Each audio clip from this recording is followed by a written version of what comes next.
datang di podcast Pojok Sejarah. Saya Nadine dan saya Puput. Hari ini kita akan membahas topik yang sangat penting dalam sejarah Indonesia, yaitu masa kolonialisme dan masa perlawanan bangsa Indonesia. Untuk membahas topik ini, kami mendatangkan dua narasumber yang ahli di bidangnya. Pertama ada Via. Halo semua, kenalin nama aku Via. Jadi hari ini aku akan berbagi cerita tentang sejarah perjuangan bangsa kita kepada teman-teman semuanya. Kedua ada Danu. Selamat pagi semuanya. Baik, sama-sama Via. Bisa nggak jelasin VOC itu pertama kali datang ke sini dan juga apa tujuan mereka? VOC itu awalnya tuh didirikan pada tahun 1602. Nah, kedatangan mereka ke Nusantara itu berdalih untuk berdagang rempah. Tetapi mereka itu bukan pedagang yang biasa. Mereka itu mempunyai hak istimewa yang diberikan pemerintah Belanda pada VOC. Nah, contoh hak istimewanya yang dipunyai itu, mereka itu bisa membentuk tentara, bisa membangun benteng, hingga bisa mencetak uang sendiri. Wah, jadi VOC ini kayak negara dalam negara ya? Nah, bener banget. VOC ini mempunyai kebijakan untuk memonopoli perdagangan. Salah satunya itu ada pelayaran Honggi. Pelayaran Honggi itu patroli laut yang dilakukan untuk menghancurkan perahu-perahu rakyat kecil, rakyat pribumi. Nah, mereka juga itu menerapin sistem tanam paksa yang dimana hasil bumi yang dipunya oleh rakyat pribumi itu harus diserahkan kepada pemerintah Belanda yang digunakan sebagai pajak. Oh, begitu ya. Kalau menurut Danu, dengan ada penindasan kayak gitu kan pastinya rakyat nggak terima. Kalau boleh tahu nih, apa aja perlawanannya? Perlawanan yang dilakukan pertama kali itu di berbagai wilayah. Nah, awalnya itu di Maluku yang dipimpin oleh Sultan Nuku dari Tidore melawan monopoli CKVOC. Dan di Jawa itu ada perlawanan yang dipimpin oleh Trunojoyo untuk melawan pemberontakan VOC.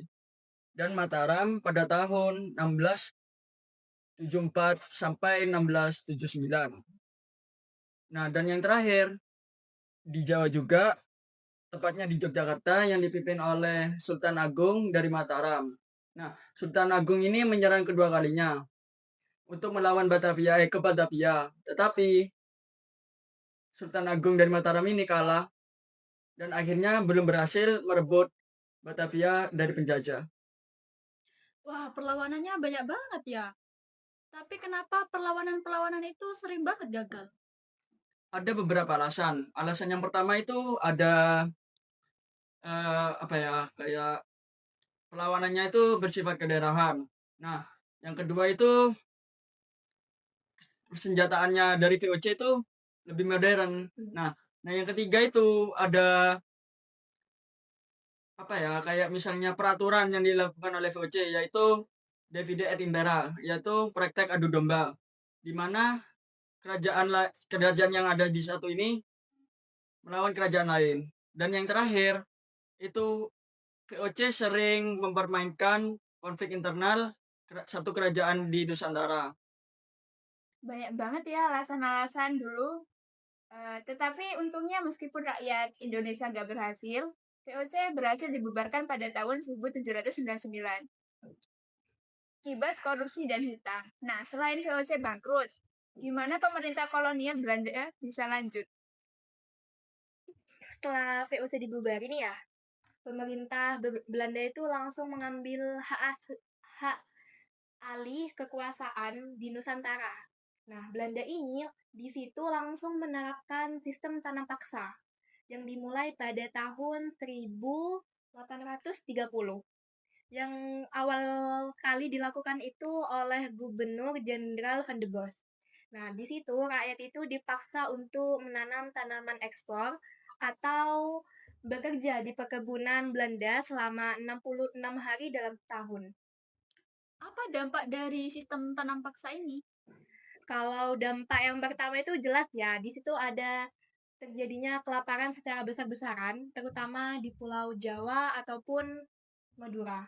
Dan ironisnya lagi, sistem ini tuh membuat pemerintah Belanda itu semakin kaya, sementara rakyat kita sendiri itu semakin miskin.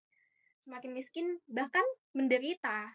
Nah, sistem ini juga baru dihapus setelah adanya kritik dari tokoh-tokoh Belanda itu sendiri. Nah, seperti Mutatuli yang menuliskan itu di bukunya yang berjudul Mark Havelaar. Perlawanan apa yang paling besar dalam pemerintahan kolonial ini? Nah, salah satunya paling terbesar perlawanan yang ada di penjajahan dari VOC itu yang pertama itu ada perlawanan Diponegoro yang pada tahun 1825 sampai 1830 yang dipimpin oleh salah satu pangeran Diponegoro yang ada di Yogyakarta. Perlawanan ini melibatkan beribu rakyat dengan taktik gerilya. Taktik ini melibatkan beribu banyak korban, yaitu dengan jumlah 200.000 korban. Dan setelah itu Pangeran Diponegoro ditangkap oleh penjajahan Belanda dengan tipu daya muslihat melalui perundingan. Selain perang Diponegoro itu perlawanan apa lagi yang perlu kita tahu ini? Yang saya ingat itu ada di Sumatera Barat, tepatnya di sebentar ya saya lupa. Jadi tempatnya itu ada di perang Badai. Yang pertama itu ada di Sumatera Barat. Nah, ada perang Pedri yang dipimpin oleh Tueku Iman Bonjol. Dan di Aceh terjadi perang-perang yang sangat panjang yang dipimpin oleh Tueku Umar dan Cuk Nyadin. Dan di Bali itu ada perang Tutupan, di mana raja-raja Bali memilih mati secara terhormat daripada menyerah. Dan ada lagi di Sulawesi Selatan, tepatnya di Kerajaan Goa dan Bone. Dan masih banyak lagi sejarah-sejarah di wilayah masing-masing. Kenapa perlawanan fisik terus berlanjut meski selalu dipandangkan oleh Belanda? Nah, berarti ini kan nunjukin gitu loh kalau semangat juang bangsa Indonesia tuh nggak pernah padam. Meskipun kadang tuh mereka tuh sering kalah gitu dalam militer. Nah, setiap perlawanan mereka itu menunjukkan bahwa mereka tuh juga menanamkan benih-benih nasionalisme.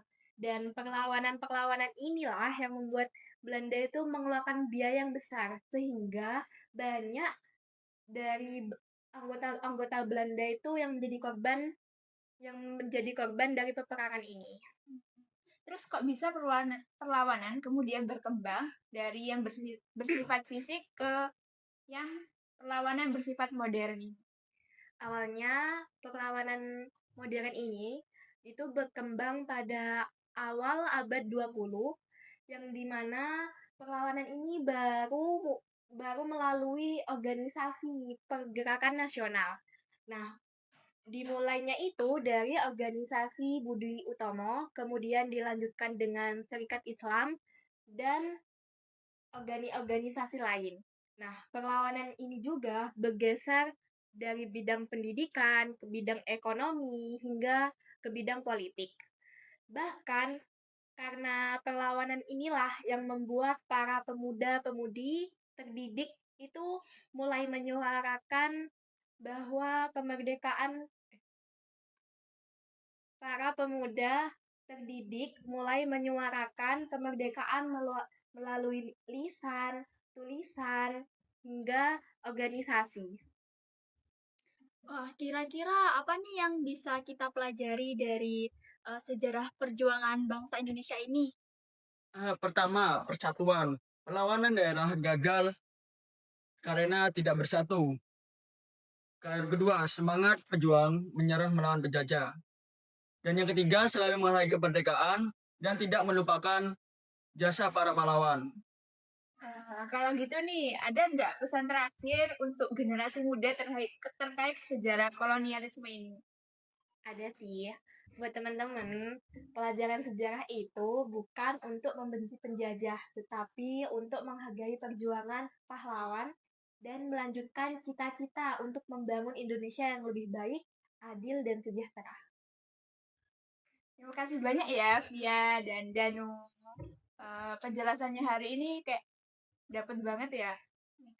Semoga diskusi hari ini bisa nambah wawasan dan pemahaman kita tentang sejarah perjuangan bangsa Indonesia ya. Amin. Sampai jumpa di pojok sejarah selanjutnya. Dadah!